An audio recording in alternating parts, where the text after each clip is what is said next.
Hello everybody and welcome to the Great Rehumazation. Today I'm going to start talking about racism. There's no more potent or consequential form of dehumanization than racism, at least to my thinking. This is particularly true with the United States and our unique history. Just to go over it again really quickly, this show is about locating and analyzing the forces of dehumanization in our society. Simply put, on a big scale, our society itself is structured in a way that permits and encourages the dehumanization of others. Simply put, in general terms, in order to exploit people, you have to dehumanize them. You have to justify treating other people as less than human, so you dehumanize them. You make them less than human. But it's not just overt exploitation that dehumanizes people. It's things that go overlooked. It's assumptions. Certain ways we go about doing things can be very dehumanizing. Basically, in order to dismiss other people and ignore their plight, we dehumanize them. Racism is a very potent way of doing this. And where I'm going to start today is I'm going to talk about myself and my own real intense encounter with my own white fragility. Now, white fragility is a theory, it's a phrase and a theory put forth by Robin DiAngelo, who wrote this book, White Fragility. You may or may not have heard of it. My point here isn't necessarily to endorse the book. I encourage you to check it out and to read some criticism of the book and some praise for the book. But if you're interested in anti-racism or you're interested in these issues, definitely read it. There weren't a lot of profound takeaways for myself from the book, but that's because of my experience, which I'm going to share with you. I understood the book. It was pretty clear to me, and I have been thinking about this stuff for a long time. And I'd like to thank Robin DiAngelo for being brave and not brave, but just for doing the work that she's doing. Whether I agree with all of it or her methods completely is a different story. I don't have to. Not everybody's going to agree with what I have to say. But what I want to do is kind of cover a little bit of ground that she covers in the book. I want to talk about the way we conflate prejudices, and the way we conflate that with racism. There's an intense pushback by a lot of white people when there's any sort of suggestion that we might participate in a racist system or that we might be complicit in racism. That's because we're essentially taught that racism is wrong. And it is wrong, but it's not just a pejorative, you're a racist. You see a lot of that, especially on social media these days. White people telling other white people, you're a racist, you're a bad person. Okay? And Robin DiAngelo makes the point. If you're being called a racist and you don't consider yourself a racist, and you've been taught that being a racist is equal to being a bad person, then of course you're going to push back against this idea that you're participating in racism at all. Okay? So let's just cover this basic concept of prejudice. We all have bias and prejudice in us, okay? That's because we don't all grow up the same way. We don't grow up at the same socioeconomic levels. We don't all grow up in the same religions. We don't all grow up in the same politics. We don't all grow up with the same family structures. We don't all grow up in the same neighborhoods. We all see, experience, notice, take in. We all live different lives, okay? And just by that fact alone, we don't understand everything everybody else is going through. That's why we need to communicate. That's why we need to listen to each other. That's why compassion and understanding is very important. That's why starting with what you don't know, or being open to the possibility that you don't know something or everything, is really important, okay? You're only going to learn by figuring out what you haven't learned, okay? So, my parents, when I grew up, I would call them conservative Democrats, okay? And I would say that because they were, you know, we went to church, we went to Mass every Sunday. We had the priests over for dinner. I was raised Catholic. We were also raised in an anti-racism household. My mom, however, was progressive in her thinking about issues about gender, feminism. Her father, my grandfather, and her stepmother, my grandma, my grandfather and my grandmother, her parents, they were actually involved in anti-racism activism in our hometown of Valparaiso, Indiana. And Valparaiso, Indiana, if you don't know where that is, it's a mostly white suburban enclave of Chicago, about 50 miles southeast of Chicago, give or take, from downtown. My background is really important. So rather than breaking down this book, White Fragility or racial theories and stuff like that, I'm just going to talk about my experience and how we're raised. And back to the prejudice and racism. It's when prejudice is weaponized. It's when prejudice is put into action that we have racism, systemic racism, okay? And for the most part, most of us, and when I say us, I mean white people, we don't really have a good grasp of what other people go through, especially if you grow up in an enclave, like myself. All right, now my parents taught myself and my siblings to be anti-racist. We were taught, about the N-word. We were taught about Martin Luther King and Rosa Parks and lunch counters. And my mom talked about Bobby Kennedy and the 60s in general, the civil rights. We were raised aware of these things, okay? Having said that, having good parents and growing up in this rather stable environment, my parents could not be fully prepared to teach us everything we need to know.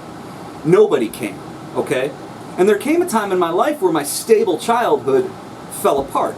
My parents split up when I was in 4th grade, and my dad moved to downtown Chicago, and my mom, we stayed in Valparaiso, okay?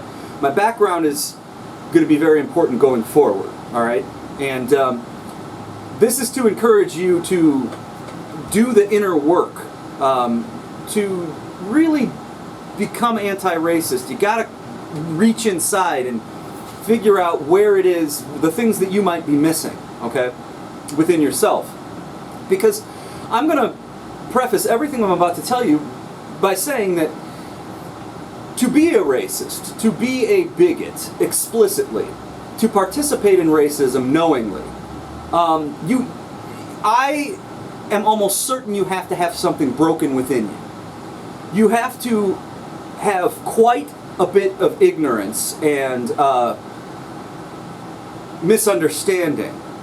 You have to be wrong about a lot of things in order to actively project that sort of dehumanization into the world, okay? So, somebody who's participating in racism, there's something broken there, okay? I want to do this with the least amount of judgment as possible, okay? I want to assume that everybody who's watching this, that we're all good people, okay, first of all. So I've lost friends by saying, no, you're not a racist, but what you just said was racist, okay? So that we have to start there. That's a real possibility, that we all participate in racism at some point, all of us. Whether you maybe were sitting around some friends who said some pretty outlandish, outwardly racist, overtly racist type things. Think about it. Has that ever happened? And you didn't speak up. All right? That's basic stuff. One time, I had just moved back. I lived with my dad for a little bit. I'm gonna tell a little bit of that story here. And I had just moved back to Valparaiso, and I had flunked 7th grade. All right? And this is probably a really good time to start scratching the surface of this idea of privilege, because my father worked in an office and went on business trips. My mother had a law degree and was a lawyer. My grandfather, my mother's father, was a professor at the local university. And my teachers and my administrators always knew this. They knew the background that I had. And they obviously, of course, saw my standardized test scores.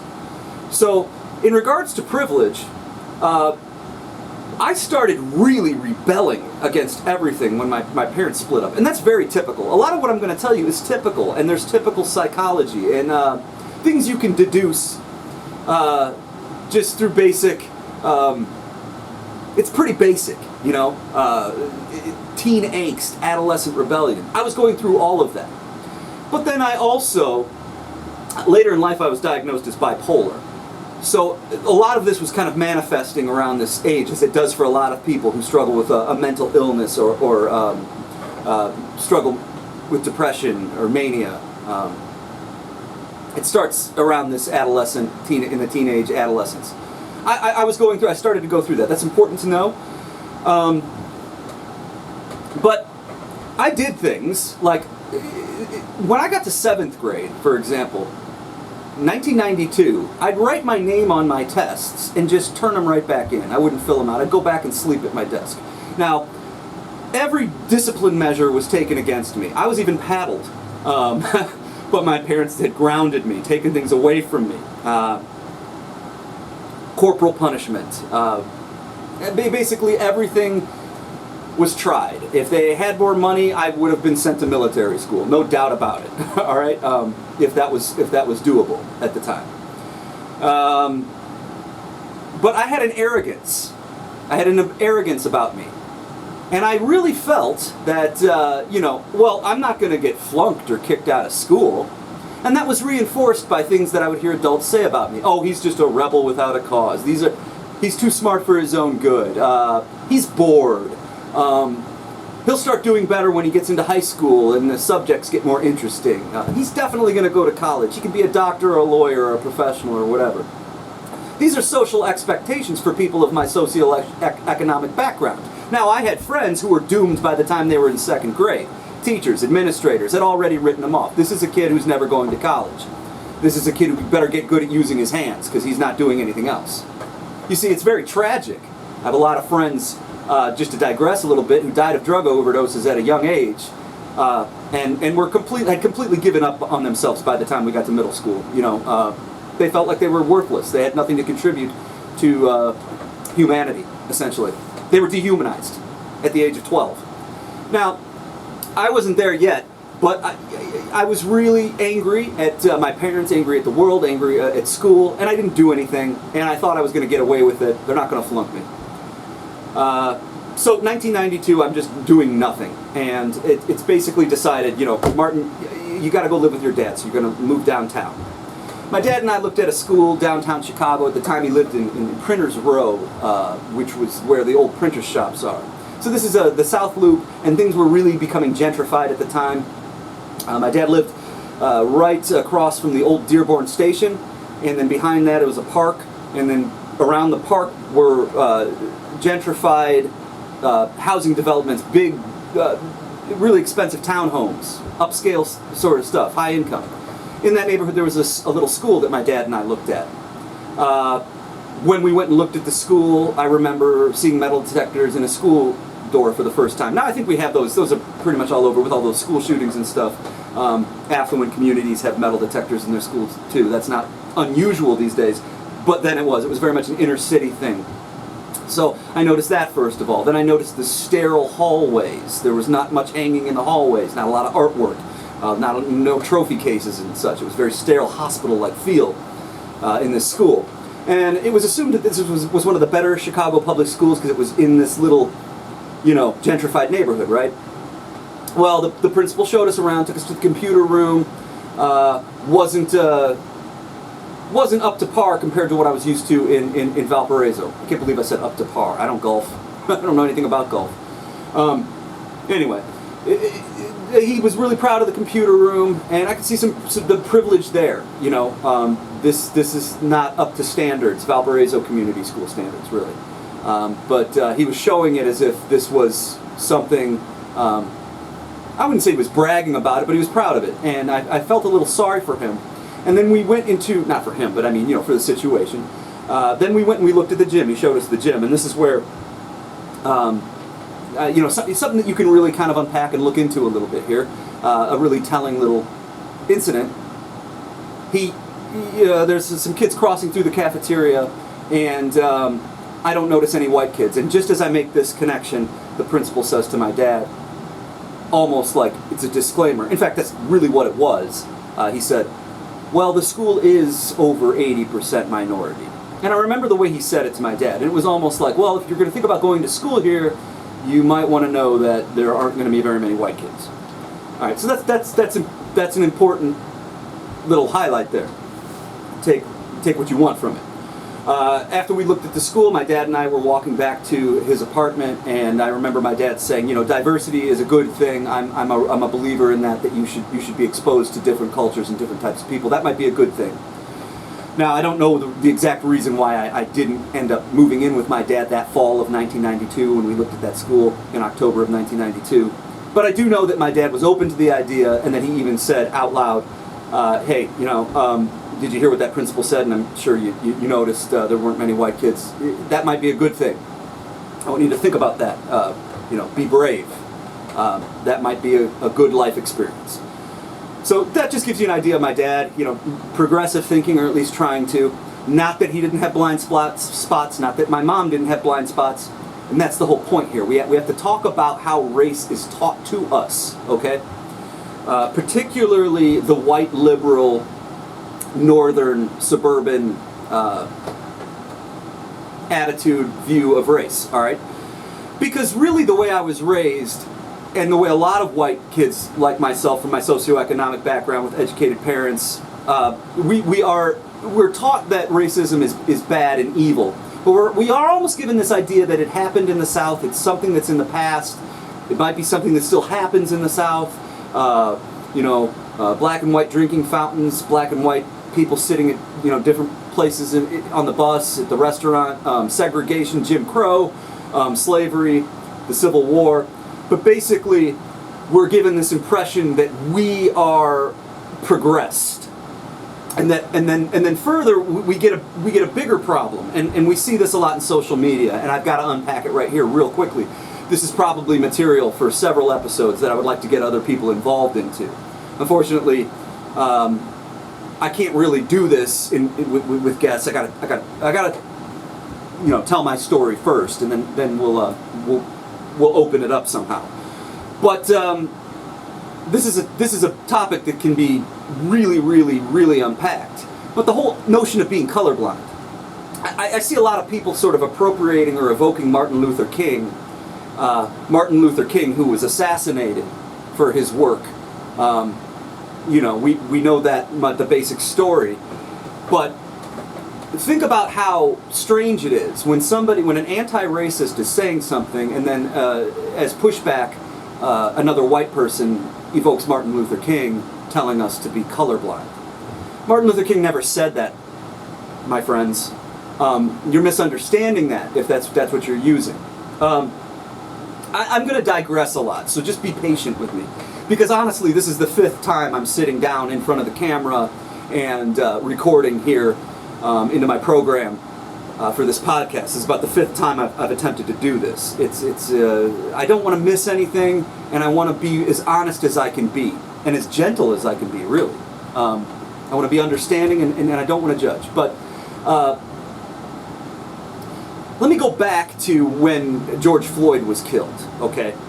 Now, I kept seeing some posts that said his name is George Floyd. Now, these were from black friends in my feed and stuff. His name is George Floyd. Then I saw other white people who would see that his name is George Floyd. But what I immediately started to put together, and this is because I have experience with this, it's because I notice things and I know where things are going. And it's because of what I went through when I was 13, which I'm going to get to shortly after this digression. I saw a guy who posted something, and it said, it was a white guy, and he posted, "I'm sick and tired of seeing this man referred to as that black man that the police killed. His name was George Floyd." And I noticed right away that there were tons of comments on it and tons of likes. And I noticed right away that there were a lot of likes from black people and a lot of likes from white people. I'll try not to crack my knuckles like that as much as I might. But anyway, I suspected that there was something else pushing this man's post. You know, that he didn't really understand why people were posting his name was George Floyd. Now, the reason why a lot of people, black people would post his name is George Floyd, had nothing to do with quit saying he's black.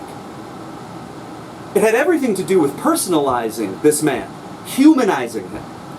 This was a black man named George Floyd. His name was George Floyd. He was a person, he was a son, he was a father, he was a family member, he had friends, he was a living, breathing person. Black Lives Matter. George Floyd's life mattered. But somehow I suspected in this post that I saw on Facebook that the guy who posted it didn't understand that that's what it was about, personalizing George Floyd. He twisted it in his head, and I just really suspected it, kind of sniffed it out, that this had more to do with, let's not point out the fact that he was black. That's not the matter. So I went in and I commented, he was both, his name was George Floyd and he was a black man, and the fact that he was a black man was very important. And I scrolled through a lot of these comments, and I only saw a couple other comments saying basically the same thing. Now, I ended up being 100% on top of this guy, because his comments from there basically started to spell it all out. That talking about racism is the problem. That white people are just as persecuted as black people. So on and so forth. So in other words, when he would see his name was George Floyd, he was taking that only to be, the point isn't that he's black. Okay, let's stop talking about him being black. So it's this misunderstanding about racism and colorblindness that I want to get to. And it has everything to do with Martin Luther King in terms of the way white people use that "I have a dream" speech. So Martin Luther King said, "I have a dream," because it was almost far-fetched. Okay? A world where people were only judged by the content of their character. Now take away skin color for a second. People are not judged by the content of their character. That's part of the dehumanizing society we have. People are judged for all sorts of reasons. Character is of very little importance right now. I don't have to spell it out for you. People are making excuses for lack of character, left and right. Literally. All the time. Character is not big anymore. It's all about personality. It's all about net worth. It's all about what you have. Okay? So we judge people all the time. We're judgmental. And we have prejudice. And we do notice color. When Martin Luther King said, "I have a dream," he said, "I have a dream because in order to live in a world where we are not judged by the color of our skin, but by the content of our character, we're going to need countless dreamers. We're going to need brave people who are willing to take a bullet. We're going to need warriors like Martin Luther King." Martin, that's my name, by the way, means warlike. Anyway, you're going to need warriors for humanity. Alright? Martin Luther King knew this. That's what he was, a warrior for humanity. And his work was hard work. It wasn't a matter of flipping a switch or deciding not to see somebody's skin color. That's not what he was saying. He wouldn't have had a magnificent speech if that's what he was trying to say. He would have stood up and just said, "Alright, all we have to do is just, not acknowledge each other's skin color and then it goes away." He didn't say that. What he said was the ultimate, the opposite of that. The dream part, "I have a dream," that stresses that is a world far removed from the reality of the world we lived in. And he didn't say we can alter that reality by being colorblind. Okay? Just like you can't cure your cancer by ignoring the fact that you have tumors. Okay? You gotta identify the disease. Alright? And the disease isn't the difference in skin color. It's that you see the difference in skin color, and that we all do, but we attach a lot of stuff to that. Okay? The challenge is not judging based on skin color. Martin Luther King never said, "We don't see skin color." So anytime, if you say that, think about that a little bit more, because you're wrong. Okay? There's no such thing as being colorblind. And in fact, it's incredibly racist. It perpetuates racism and systems of racism to pretend that skin color doesn't matter. Okay? It does. We see it. That's the whole point. Okay? And it takes dreamers to be brave enough to admit that they see those colors and that they see the differences and that we all don't have the same experiences. It takes honesty and discomfort. We have to become uncomfortable and realize maybe we don't know as much as we think we know about what other people go through, okay? So, of course, if you're being told that you're a racist or that you're even participating in racism, yet if you believe yourself to be a good person and to believe yourself to not be racist, you're going to push back against that. So let's just really try to see that the colorblind thing is a mythology.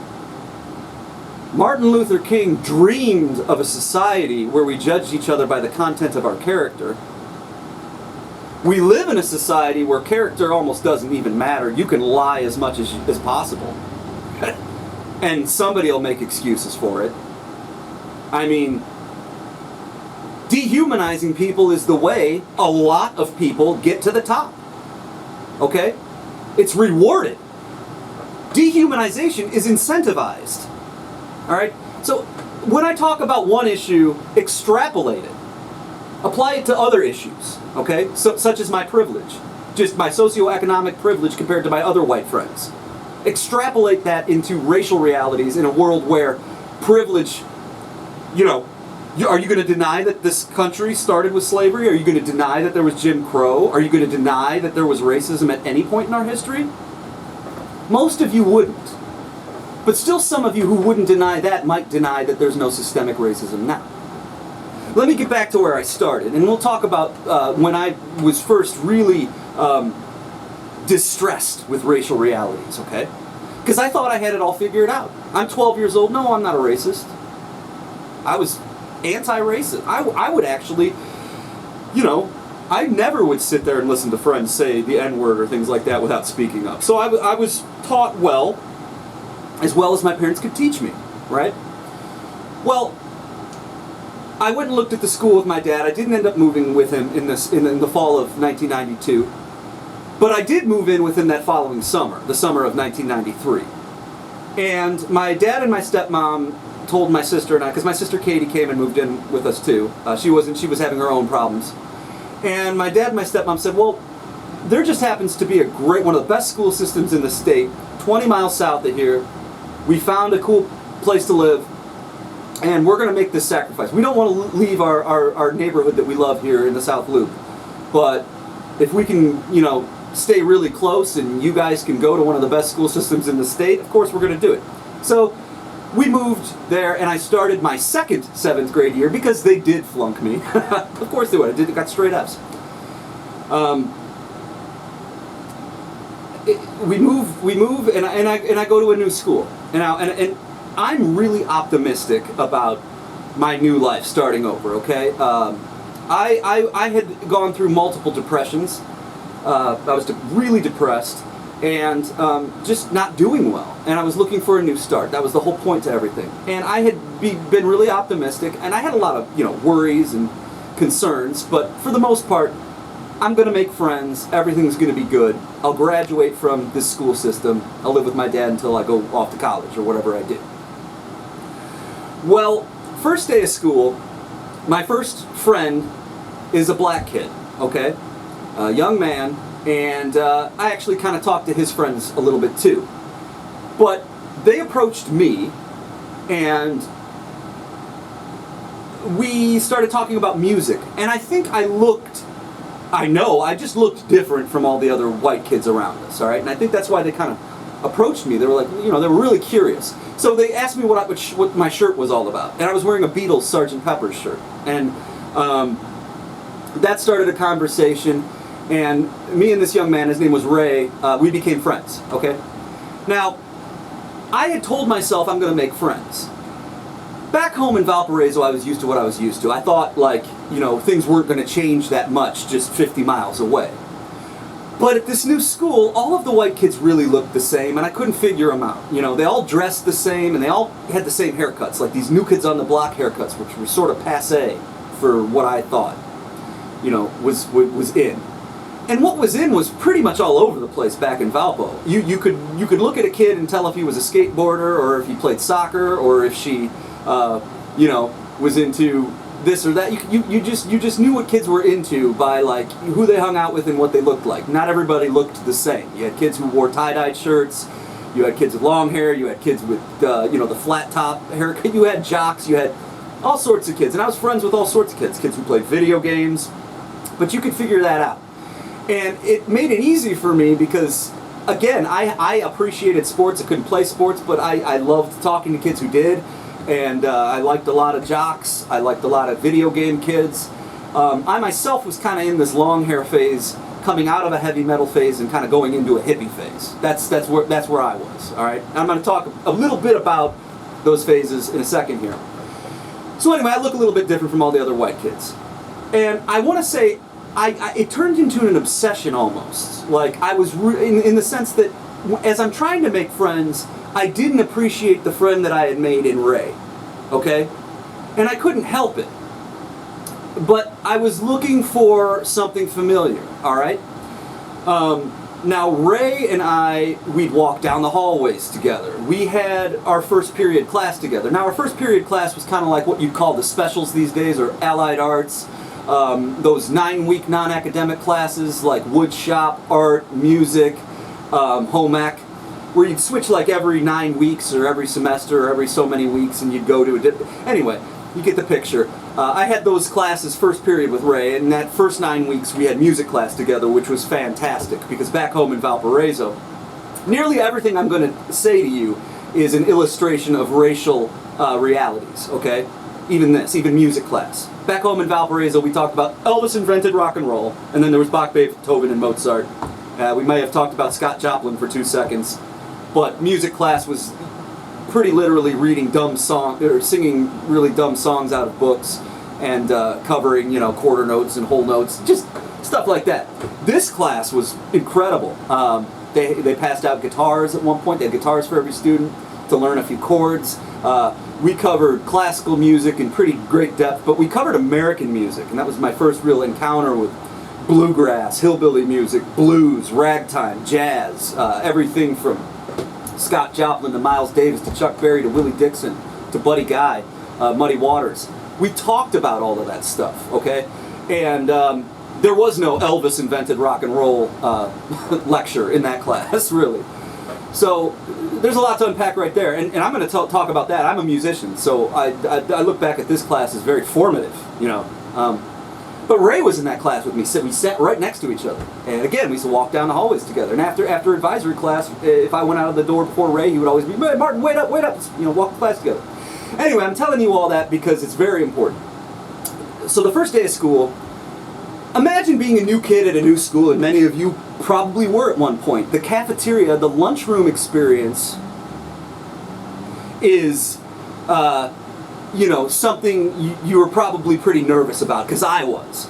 But after that first advisory class, that first day, and then that first music class, I pretty much, I think I had 2-3 more classes before lunch period, and I was pretty happy to know that I had already made a friend. I was just going to find him in the cafeteria, I was going to find Ray, and I was going to go sit down with him. Well, I got to the cafeteria, and I just remember stopping and feeling like a statue frozen, like, what the heck am I going to do now? Because there was something wrong right away from what I saw. I was going to go sit with Ray, right? Well, the cafeteria couldn't have been more segregated, because almost literally the little less than a third, I'd say, of the kids that comprised the black portion of the grade were all sitting at the 5 or 6 tables in a corner, the far corner from where I walked into the cafeteria. Now, the 3/4, 2/3, the rest of the cafeteria, where all the white kids were sitting, everybody was sitting separately. There weren't white kids and black kids were not sitting together at all. This is, I'm not exaggerating one bit. There may have been a black kid sitting here or there, maybe, but for the most part, every black kid in my grade was sitting at the same tables in the same area of the cafeteria. So I was discouraged, and I've often, of course, thought about what would have happened if I went over there and sat down with Ray. Well, I know what would have happened because of my interactions with Ray for the next few months, plus what happened right after lunch. So we were allowed to go outside for some recreation with whatever was left of our lunch period after we were done eating. There were 2 doors that went out onto the blacktop. Now here's my second encounter. The blacktop was kind of like an L. And then in the corner there was the grass, you know, and there weren't a lot of kids on the grass, some kids chasing each other, doing whatever, you know, but there wasn't really any playground stuff. But there were a lot of basketball hoops. And on the long stem of this L-shaped blacktop parking lot playground, there was probably about 10 basketball hoops. And then on the short end, there was about 5 or 6. Now on the short L, the bottom of what would be the L, you know, this part. I don't know if you... all the kids, black kids that are playing basketball are at those 5 or 6 hoops. Then the long length, all the white kids that are playing basketball are on the 10 hoops down this way. So the black and white kids aren't even playing ball together. All right? So I walk out there, what am I going to do with myself? Well, I was probably outside for less than a minute before I spot Ray, and Ray spots me, and he says, "Hey, Martin, come on over here, come on over here." He's inviting me to come over there and hang with him, and as soon as he says that, all of his friends around him, all of his, you know, fellow black friends, I can hear them, and out loud, you know, they're looking at me, they're laughing, and they're saying, "Get that white boy out of here. No, he's not coming over here. No, get the white boy out of here, Ray." And Ray's just like laughing, going, "Don't listen to them." And he's just telling them, "No, man, Martin's my homie." And that made me feel so good. But I wasn't good at basketball anyway, so I wasn't offended, and it didn't bother me that much, okay? I was bothered enough already by just the general separation. So if we go back to what my dad was saying, maybe some of that diversity would be good for you. And all I ever heard about was being colorblind, and that you know, that we all can be colorblind and judge each other based on what kind of people we are, not the color of our skin. All right, just the things I was taught all led up to this confrontation with reality, and the reality that I saw was a lot different from the idealized version of the world we lived in up here up north, all right? Because back home in Valparaiso, I could go an entire school year, many school years, and not have one black student in the class with me, all right? So white suburban enclave, privilege, you know, things like that. Keep all of this in mind. Now, Ray and I were friends, but I didn't really... I should have focused on that. That could have gotten me through school, really. But I was too young, I was too angry, I was too depressed, I was too upset, and I wasn't prepared with the intellectual tools, the maturity, to understand reality, the racial stress. That was my white fragility, and I broke down. So instead of hanging out with Ray, who I liked immensely, I thought he was an awesome guy, and I'm going to get to something that just blew my mind, made me feel about that big. Okay, so this is an edited in part. I forgot about something. I wanted to just tell you about, so I'm in home ec class, and my friend Ray came up to me, and this is when I'm starting to hang out with these kids and do this, you know, dabbling in racism thing. And I want to give you a really good idea of humanity here.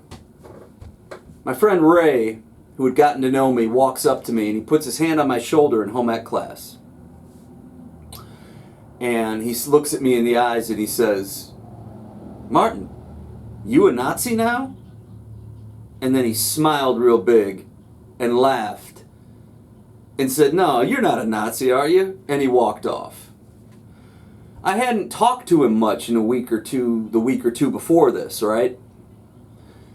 But what Ray was doing was being a real friend and a great human being. And he walked right up to me and he said, "Hey man, I see you and I see what you're doing." That was the most embarrassed I've ever felt in my life at that point, to be totally honest. And although it took a few weeks for me to get busted out, and to come clean and to figure things out, at that moment I knew that I was dabbling in something that was total BS. Think about it. I mean, think about Ray walking up to me and saying that, and smiling, and walking away. So, I see you. That's how we should be with each other. Don't dehumanize, just say, "I see you." All right. But I start about going into maybe I remember getting around late November. I'm getting my grades are starting to slip because I was getting straight A's. Things were going great. I was okay living with my dad and my stepmom. There was nothing, no tension at home. I missed my brothers terribly, but I was sinking into depression. Really sinking. And I was becoming suicidal. And I would spend way too much time in bed and by myself, and I remember always spending a lot of time trying to figure out how I would kill myself and make it look like an accident. My stepmom's first husband committed suicide, and I knew how she felt about that. So I was ashamed, but I didn't want to live. It was just, I can't spend time trying to articulate that darkness right now. Just know that it was there. It was part of who I was at that moment in time. And confused, a lot of typical adolescent stuff going on, puberty, things like that. But I was more dejected by the fact that I couldn't figure out these white kids than I was appreciative of this awesome dude who befriended me, who thought I was cool, right? There's a lot to look at right there. But I drew my own conclusions. So I started hanging out with these other three kids who were kind of outcasts as well. And what I realized looking back is that I wasn't an outcast. Maybe I was with the white kids, but why should I have cared? I'll tell you. Because in my conversations with Ray, I started realizing, where he grew up, where he was from, what his friends were like, what his neighborhood was like. And he was a bussed-in student. And this was the time that there was busing. Because folks, in America, we don't have equal opportunities. We don't. If you get out and start talking to people, you'll see that. But a lot of what we do is if somebody is down on their luck, we like to look at them and say, you didn't work hard enough. That's your fault. No. The truth is we all don't start out, we all don't have equal opportunities up to bat. We don't. Some of us start on third base. Some of us don't even get up to bat. All right? Just if you want to use that metaphor, really. It's true, okay? So in our school systems, we see this the most. I have friends who grew up on the west side of Chicago, like later in life. When I became a teenager, I started meeting more people. And I had friends who never were able to take home a math textbook then. Elementary school, middle school, high school. There weren't enough books to go around, and the ones they had were 10 years old. Pipes leaking on them, heaters broken, no air conditioning. I mean, that was a kid who starts off like that. When you're taught that most of your opportunities in life come from how well you do in school, and that's what we were taught in the 80s and the 90s and probably still today. Well, I know that the conversation's changed a little bit. When you're taught that, you should know we don't all have equal opportunities. So if you don't have equal opportunities, you get what I'm saying? We got to be tough enough to realize this stuff. Got to not be fragile. All right? So the black kids that went to school at this school I'm talking about when I lived with my dad were mostly coming from black communities, little villages bumped up against our little white village, where they were bussed into our schools because we had more affluent people, more money coming from the tax base, therefore better schools. So politicians, in order to equalize things out, decided, well, we're going to bus underprivileged kids into more privileged districts so they can have the same opportunities, right? That shouldn't have been that controversial, but it was. It was very controversial back then, all right? That's just a background of Ray and where he came from. But talking to Ray every day and sitting next to him and talking about life and talking about music and talking about things, I started to realize that, if I did make plans to hang out with Ray after school, where would we hang out? Now, that's where I started to get depressed about that situation and that friendship. It was almost like we weren't allowed to be friends outside of school. Because I was given the clear signal that, hey, if you came over to my neighborhood, you might even get beat up, but you're definitely going to get made fun of, and you're not going to be welcome, and it's going to be a pain in the ass for both of us. I don't know if I can say even the A word there, but it's going to be a pain for both of us to maintain a friendship within our communities, okay? So I'm learning that segregation is real up north. That a lot of what I was taught was just wishy-washy idealism, And I'm angry about it, but I don't know how to process it, and I don't know how to deal with it. And honestly, my parents didn't have any clue what I was dealing with, and I had no way to communicate that to them. And making it even worse, I started to sort of blame them for telling me about a world that didn't exist, right? So I'm a mixed up kid. And I started hanging out with these other kids. One kid from Iowa who had never seen black people before in his life, just on TV. Another kid, so in other words, he came from an even more white background than I did. And then you had, I had another one of there was four of us, and one of them was a kid with blonde hair. And I kind of got the sense that his parents were very conservative, Republican, Rush Limbaugh type people. And then there was another kid who I really liked, but he was very macho and tough and very much refused to be vulnerable. Kind of had that type of dad. They were Italian, and they had actually lived in neighborhoods with black people and stuff like that. So they had a whole different mentality. They were almost like, this is the way it is. Our people hang out with our people, their people hang out with their people. You know, nothing personal, but that's the way it is. That was kind of his attitude, you know. If you watch Sopranos or something, you know what I mean? It's kind of stereotypical stuff. But anyway, those are the three kids I started hanging out with. And I didn't like them nearly as much as I liked Ray. Not even close. I didn't have much in common with them other than our whiteness. But nonetheless, we were sitting in the library looking up books about racism getting into December of this year and stuff. Because that's how I started to answer the question on my own. Okay? Why do black and white kids not talk to each other? Why are they not friends? Why can't they hang out outside of school? You know, why can't, basically what it came down to is, why can't I be friends with my friend outside of school? It was just easier for me to say, well, these racial ideologies might be right in the sense that we're not supposed to mix. So even though I never felt like a committed racist and I felt completely ashamed of myself, I dove in with these kids in the library. And then at one point we wrote like, we drew maybe swastikas, I don't remember what, but racist stuff on our folders. All right? So this is stuff I've been ashamed of my whole life, but I don't really feel guilty about it right now. I want to make sure that what I'm doing is not some sort of moral masochism. Okay, I'm beyond that. What I'm doing is facing denial. I'm looking within myself and learning, because I started, at the age of 14, I realized, you know, in the year after I'm drawing racist stuff on my folder, I started to realize, and I'll get to this, I'm going to learn from this, and I'm going to figure out exactly what went wrong with me. You know, why? Because I never felt good about it. So I might as well get to, I'm at my mom's house the weekend of the Super Bowl, January 30th, all right? Really looking forward to going back to my dad. I was visiting my mom in Valparaiso for the weekend. Really looking forward to getting back to my dad's to watch the Super Bowl with my dad and my stepmom. The year before that, my dad and I had a great time watching the Super Bowl with some of his cousins from out east. In a Chicago suburb, and I was just really looking forward to it. Love football, love the Super Bowl. Bears fan, they hadn't been there since I was in kindergarten, right?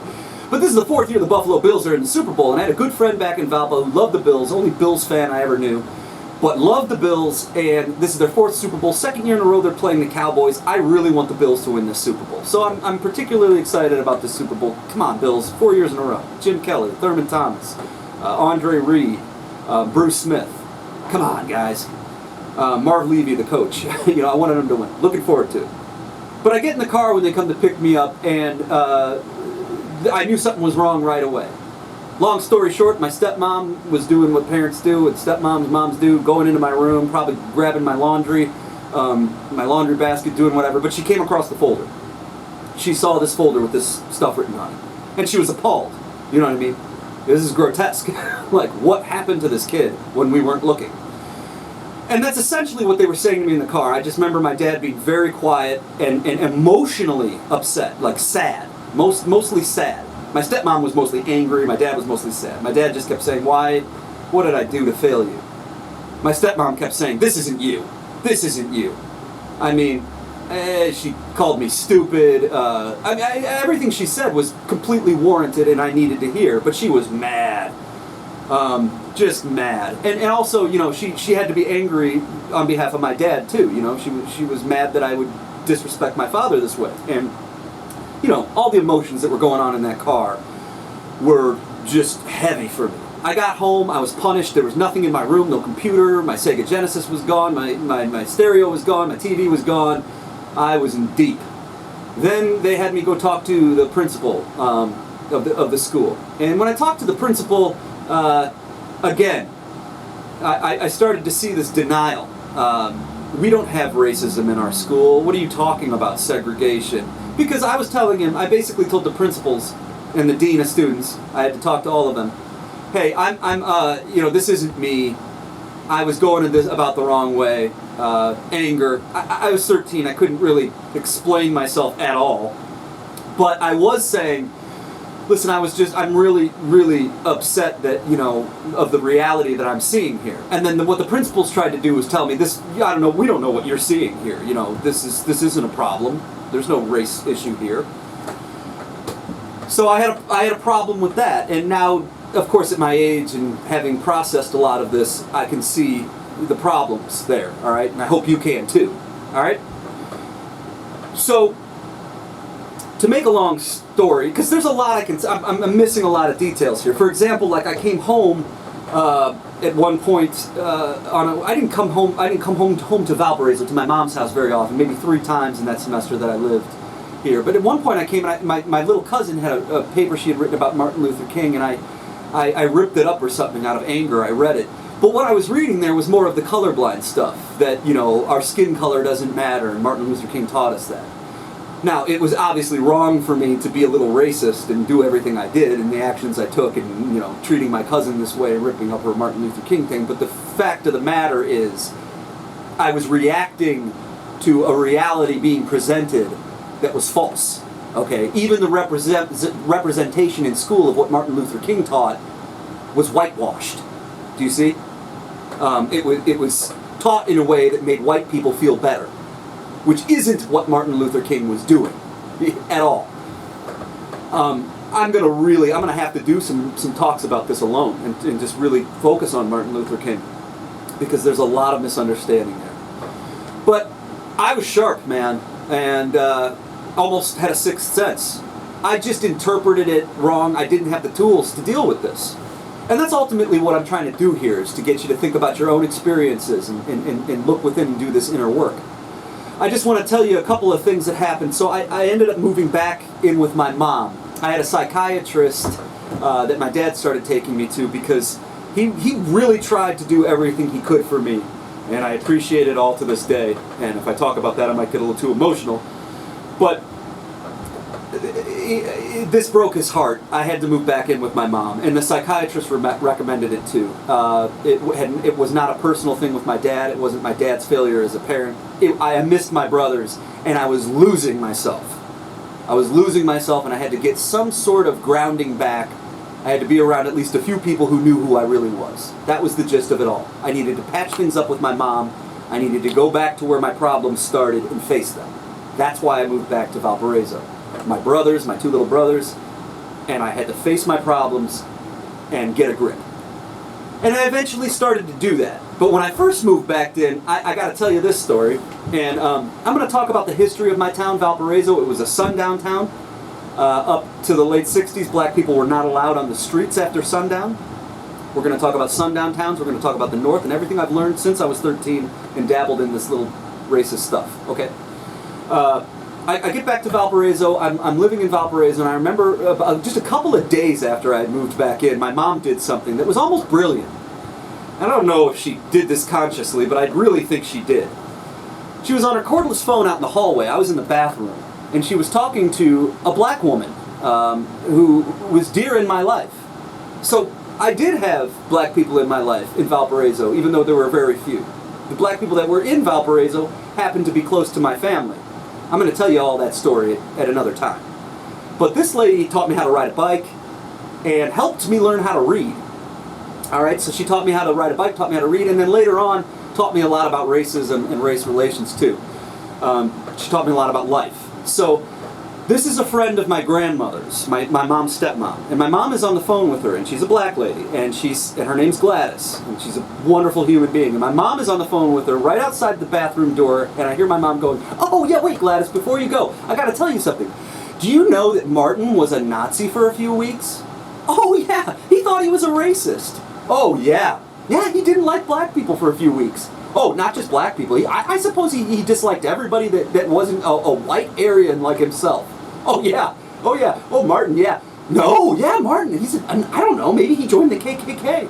No, Gladys, he really did. And she's laughing. She's laughing. And I'm sitting there mortified with the bathroom door shut. Oh my gosh, I was so embarrassed. I walk out after she gets off the phone. Mom, why did you tell Gladys that? I'm upset. My mom looks at me and goes, you're an idiot. She laughed. She knows that's not you. I know that's not you. I'd be embarrassed if that's who I raised. No, that's not you. Okay? But you were being an idiot. Do you feel like an idiot? Think about how you feel right now. Do you ever want to feel that way again? Okay, I hope you learned your lesson. So that just shook me out. Okay. you see? And then a few days after that, I used a racial slur for the first time in my life. Even when I was dabbling in racism, I didn't, run around throwing certain words around. And I'm of the mindset that white people such as myself shouldn't even repeat racial slurs, okay? So this is the word that starts with a J. If you don't know that word, you can look it up if you want. But you should know it. Just don't use it. Anyway, I moved back to my mom's. I was in 7th grade again, and the 8th grade hallway where all my old friends were is upstairs. My locker was at the foot of a set of stairs that went up to the 8th grade hallway, and so my 8th grade friends would come down and hang out at my lockers.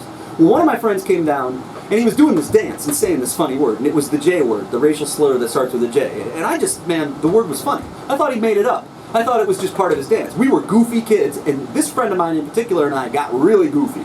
So I start doing the dance and I start saying the word. As soon as I start doing it, I look up and I see a young black student, a girl, in tears, shutting her locker and walking away, just totally saddened and upset. But I didn't really make the connection. I just kind of wondered, like, oh, what's wrong with her? 10 minutes into my next class, I'm called down to the principal's office, and I'm being told I'm going to get expelled if I ever do anything like that again, and then I need to do a book report on Rosa Parks, and I had used a racial slur. And I had no idea. Honestly, had no idea. Felt horrible for this girl. But of course, I think I wrote her, I think we had to write her little letter of apology, and I think, I did do the book report. I already knew about Rosa. I was already taught all that stuff. But I was not taught this word that starts with a J, and I never heard it before, all right? I just want to use that as an illustration that, extrapolate. Again, if you don't know the word extrapolate, look it up. But everything I talk about can be extrapolated and applied to all sorts of different circumstances and situations. So me using a word I didn't understand that really hurt this girl had consequences, okay? We do that all the time. You, me, my fellow white people. We participate in racist ideas, racist politics. We support racist politicians. And we buy into things that are hurting other people that we don't understand. Just as in the same case as this, me using this word, okay? We do that in other ways all the time. So I'm going to leave you with that for now, but we have a lot to unpack. The color blindness, we have a lot to get honest about. There are all kinds of things happening right now. Riots. It's just, it's time. It's time. We can't pretend anymore. We've got to talk, and we've got to stop demonizing and dehumanizing each other. We've got to stop judging each other, okay? You can be a good person and not be a racist and still participate in racism and perpetuate racism, okay? We have a lot of blind spots. I want to start talking about that, okay? We have to. Peace, love, there is no solution outside of love. I love humanity, okay? I want to see us heal, all right? Thanks for hanging out with me. Thanks for being patient with me. Please think about this stuff and let's build on it, okay? There's no solution outside of love. Peace.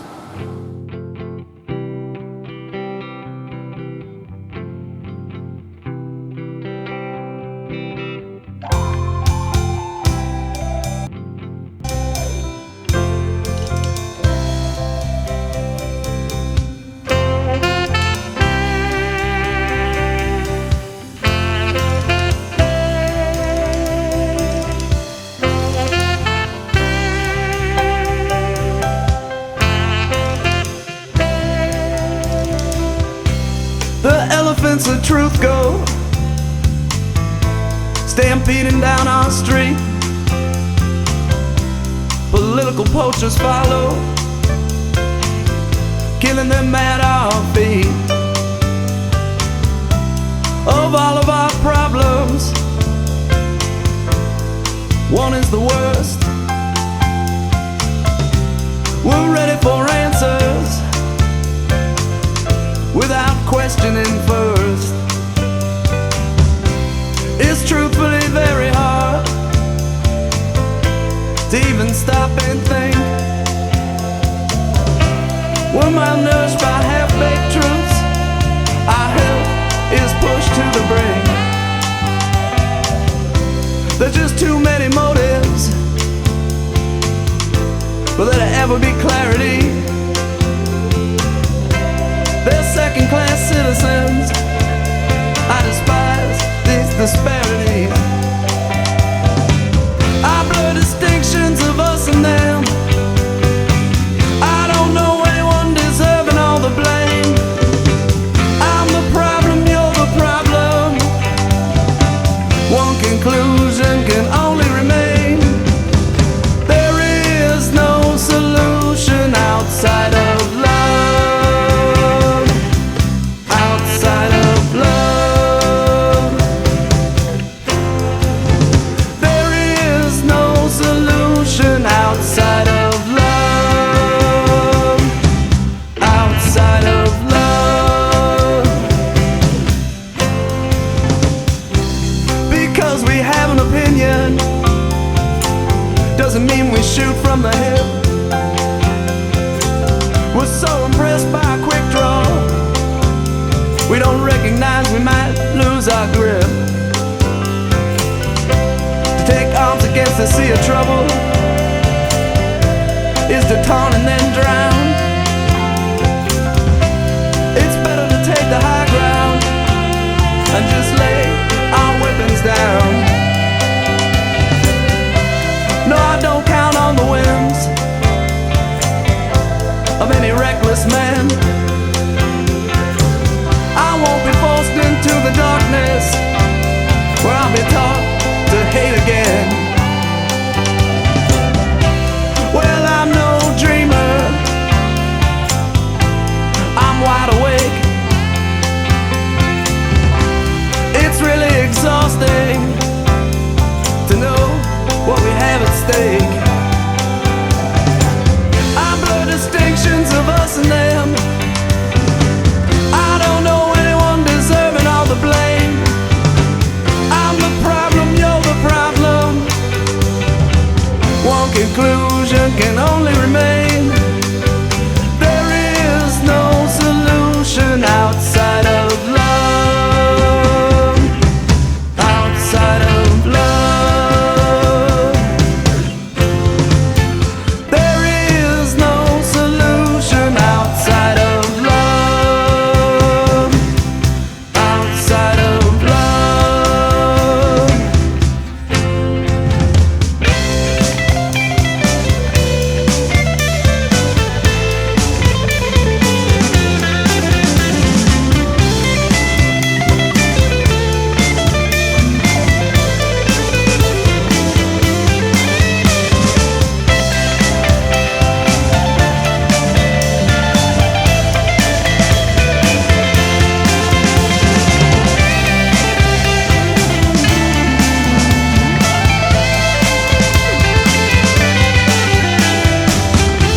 Be wary, my friends, we must give pause.